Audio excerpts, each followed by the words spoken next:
Hello നമസ്കാരം. ഇന്ന് വീണ്ടും ഒരു മഷ്റൂം റെസിപ്പിയാണ് കേട്ടോ. ഞാൻ അതിനായിട്ട് ഒരു 200 ഗ്രാംസ് മഷ്റൂം, ബട്ടർ മഷ്റൂം കേട്ടോ, ഒരു മീഡിയം സൈസ് സവാളയും ഇതുപോലെ കട്ട് ചെയ്തിട്ട് ഒന്ന് ബട്ടറിൽ ഒന്ന് കുറച്ചൊന്ന് വഴറ്റിയെടുത്ത് മാറ്റി വെച്ചിട്ടുണ്ട് കേട്ടോ. പിന്നെ വേറൊരു പാൻ എടുത്തതിന് ശേഷം അതിനകത്തേക്ക് ബട്ടറിലാണ് കേട്ടോ എല്ലാ കുക്കിങ്ങും ചെയ്യുന്നത്.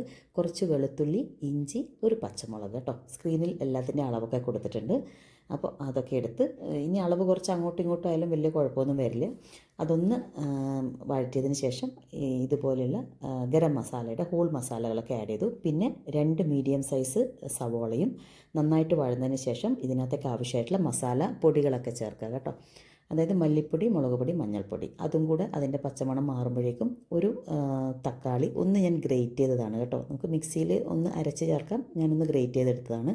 അതും കൂടെ നന്നായിട്ട് വഴന്ന് വരുമ്പോഴേക്കും കുറച്ച് കാഷ്യൂനട്ടും പിന്നെ കുറച്ച് ജീരകം, അതുപോലെ തൈര്, അധികം പുളിയില്ലാത്ത തൈരും കൂടെ നന്നായിട്ട് അരച്ച് പേസ്റ്റ് ആക്കിയതിന് ശേഷം നമ്മുടെ മസാലയിലോട്ട് ചേർത്ത് നന്നായിട്ടൊന്ന് മിക്സ് ചെയ്യണം കേട്ടോ. ഇതിൻ്റെ നമുക്ക് ഗ്രേവിക്കനുസരിച്ചിട്ട് എത്ര ഗ്രേവി വേണോ അതിനനുസരിച്ച് നമുക്ക് വെള്ളം ആഡ് ചെയ്യാം കേട്ടോ. അപ്പോൾ നന്നായിട്ടൊന്ന് മിക്സ് ചെയ്തതിന് ശേഷം ഒരു 2 മിനിറ്റ് ഇങ്ങനെയിട്ട് വഴറ്റുമ്പോഴേക്കും നമ്മുടെ ഗ്രേവി ഏകദേശം പാകമായിട്ടുണ്ടാകും കേട്ടോ. അതിലേക്ക് നമ്മൾ നേരത്തെ മാറ്റി വെച്ചിരിക്കുന്ന നമ്മുടെ മഷ്റൂമും ഉള്ളിയും കൂടെ വഴറ്റിയില്ലേ, അതും കൂടെ അങ്ങ് ചേർക്കുക. അതിൽ നമുക്ക് വേറെ വെജിറ്റബിൾസൊക്കെ ആഡ് ചെയ്യാം കേട്ടോ. പിന്നെ ഒന്ന് കസൂരി മേത്തി കൂടെ ഇട്ട് കഴിഞ്ഞാൽ നമ്മുടെ സൂപ്പർ ടേസ്റ്റി ആയിട്ടുള്ള മഷ്റൂം കറി റെഡിയാണ്. ചപ്പാത്തിക്കും ചോറിനും ഒക്കെ ഉണ്ടാക്കി കഴിക്കാം. അപ്പോൾ ഇഷ്ടപ്പെട്ടാൽ ഒരു ലൈക്ക് ആൻഡ് കമൻറ്റ് ഇടാൻ മറക്കണ്ട. So see you in the next video. Thank U.